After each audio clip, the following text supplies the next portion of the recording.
Three, So, two. my name is Broderick Martin Wilder, and this video is going to be about my recollection of events relevant to the struggle I faced with Mecosta County court system and involving my ex-wife, Amber Michelle Williams, before we were married, Wilder, now Beckwith. Um, these are just events that I think are relevant to the case that was brought up, and I've never had a chance to speak on any of this.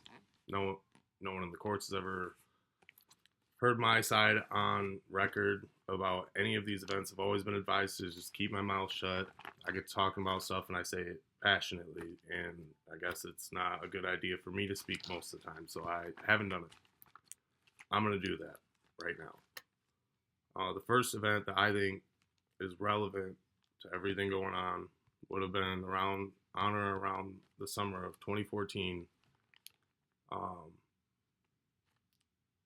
Me and my ex-wife had gotten into an argument. I found out she cheated on me. I was gonna be petty. I ran over to the laptop and said, "I'm gonna post on Facebook, tell the whole world about what happened." And she came up and started hitting me in the back of the head. I turned around, I grabbed her wrists, I held them up over her head, and I said, "Quit hitting me." And she tried to knee me or kick me, and I lifted my one leg up, and when I did, she jerked backwards to try and free her arms, and went to let go, and her one arm came down to her side, and we both fell over. When we fell, I landed on top of her, and it broke her arm. I I, I called my friends. We took her to the hospital. Amber knew what happened was not something I did to be aggressive and try and hurt her. It happened during an altercation, and she stood up for me in the hospital.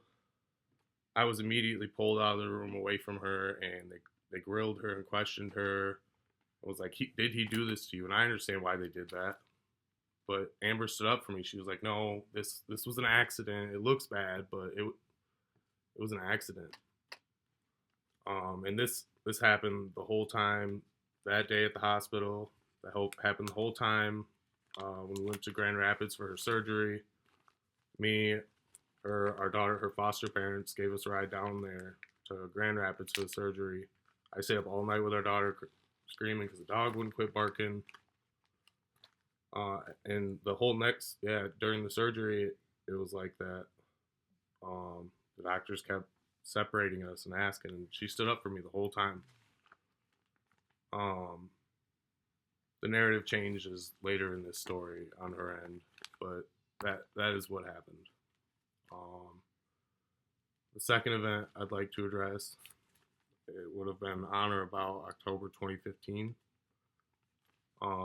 We were arguing about something. To this day, I can't tell you what we were arguing about. We got married pretty young, and we heard about all kinds of stuff. That was mostly what we did. We just argued with each other. It really didn't get physical too many times. And usually when it did, I've had 3 black eyes my whole life. Amber gave me 2 of them. I don't care. It doesn't bother me. Amber's a small girl. I don't think she could swing a bat hard enough to warrant a physical response out of me. And to this day, that's the mother of my daughter. I don't wish any ill will on her. But on or about that day, um, we were arguing. We were in the hallway of our apartment, and I looked down the hallway, and we had a clock next to the front door. I seen it was 11 o'clock, and I just got it in my head. We need to stop now. We cannot be yelling. Someone's going to call police. And what I thought to do, and to this day, I've always said this is what happened, and I still think it was the thing to do. I reached out and I shushed her. I put my fingertips to her lips like I would my kid. I said, we need to quit yelling. Someone's going to call the police. Um, it was the thing to do. It de-escalated the situation. We calmed down. We were sitting on the couch talking about what we were arguing about when there was a knock at the door. It was the police, and we opened our door right up. I'd never been in trouble with the law, so I had no reason to not be totally open with these officers. They immediately separated us. Amber went to the back room of the apartment. I stayed right by the front door. I told him exactly what I just told you, and I said, "Here we are." And he said, "Will you step out in the hallway with me?"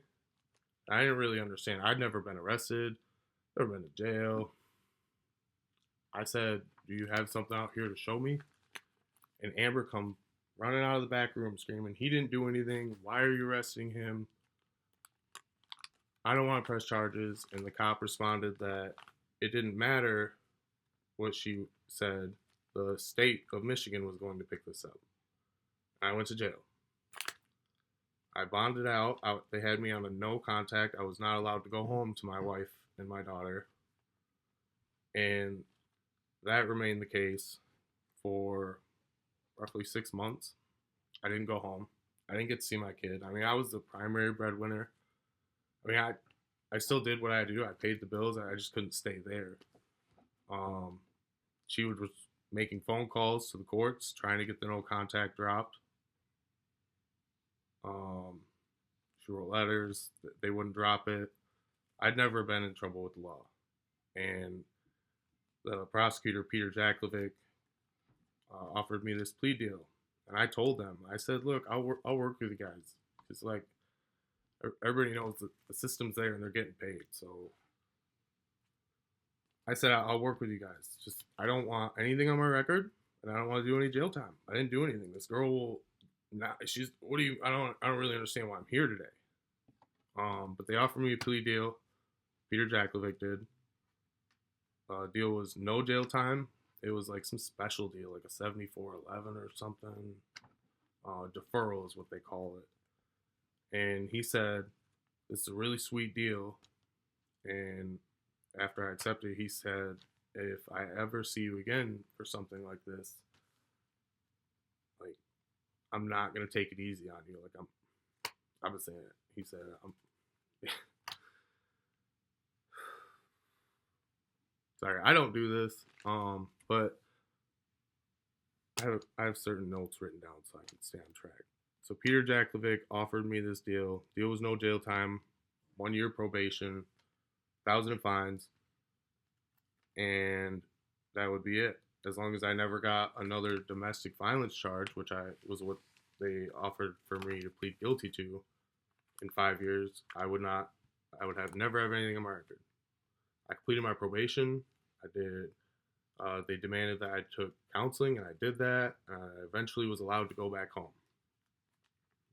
Amber and Kira, my wife and daughter, were happy I could come home. They were a big part in me being allowed to come back. They didn't let it happen until I pled guilty.